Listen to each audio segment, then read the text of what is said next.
শ্যামলী মোহাম্মদপুরে বেসরকারি হাসপাতাল ক্লিনিকে রোগী দিচ্ছে সংঘবদ্ধ একটি চক্র। র্যাব বলছে, বাবু ও সালেহার নামে দুটি সিন্ডিকেট কয়েকটি ভাগের অর্ধশত হাসপাতাল ক্লিনিকে পাঠাচ্ছে রোগী। তবে স্বাস্থ্য অধিদপ্তরের দাবি, তাদের তদারকি দল পৌঁছানোর আগেই নাগালের বাইরে চলে যায় দালালেরা।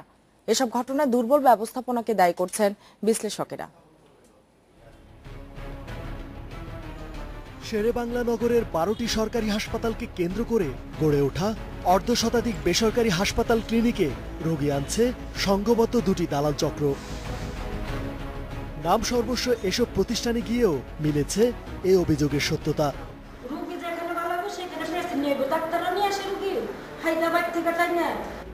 স্বজনদের অভিযোগ, রাতে ঢাকার বাইরে থেকে আসা রোগীদের জরুরি চিকিৎসা দিতে গড়িমসি করে সরকারি হাসপাতালগুলো।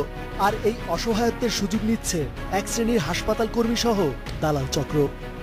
ইমার্জেন্সি দেখাবেন, আমরা তো তখনই তাৎক্ষণিকভাবে যে রক্ত পড়তেছিল আমরা বলছি যে হ্যাঁ এখনই ইমার্জেন্সি দেখাবো। তাহলে স্যার তো এখানে দেরিতে হবে আসতে, তাহলে ওখানে নিয়ে যাই পূর্ব হাসপাতালে। ওখানে যাওয়ার পর সারে করে খুব কাড়িবড়ি করলাম, পাও ধরলাম, ওখানে কোনো চিকিৎসা করলো না।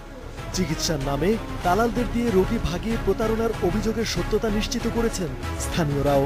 জানাচ্ছেন, প্রায়ই ঘটছে রোগীর স্বজনদের সঙ্গে অপ্রীতিকর ঘটনা। মানুষের কান্দা কাড়ে কথা হাজারে অনেক কিছু দেখছি। তারা রুগী যদি এনে দেয় তাদেরকে একটা পার্সেন্টেজ দেয়, আমরা সবাই জানি। র্যাব ও স্থানীয়রা জানাচ্ছে, বাবু ও সালেহার নামে দুটি সিন্ডিকেটে তৎপর অন্তত 100 দালাল।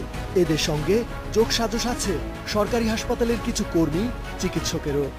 কিছু স্টাফ জড়িত, যার কারণে কিন্তু গত মাসে আপনার 2 জন স্টাফও কিন্তু শাস্তির আওতায় আসছে এবং অনেক স্টাফকে কিন্তু হাসপাতাল কর্তৃপক্ষ সাসপেনশন করেছে। তার ব্যক্তি স্বার্থকে আসলে চরিতার্থ করার জন্য সে একজন রোগীকে হাসপাতাল থেকে বাইরে বের করে দিচ্ছে।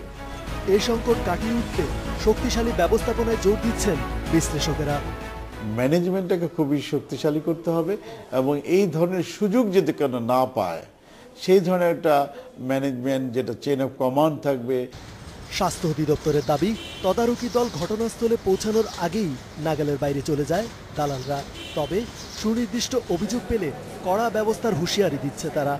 দালাল চক্রের ব্যাপারে আমরা যখন নাকি হসপিটালে যাই, করিডোর ফাঁকা, কোনো রোগী আমাদের কাছে কমপ্লেনও করে না। রেজওয়ানুল হক, ইন্ডিপেন্ডেন্ট নিউজ, ঢাকা।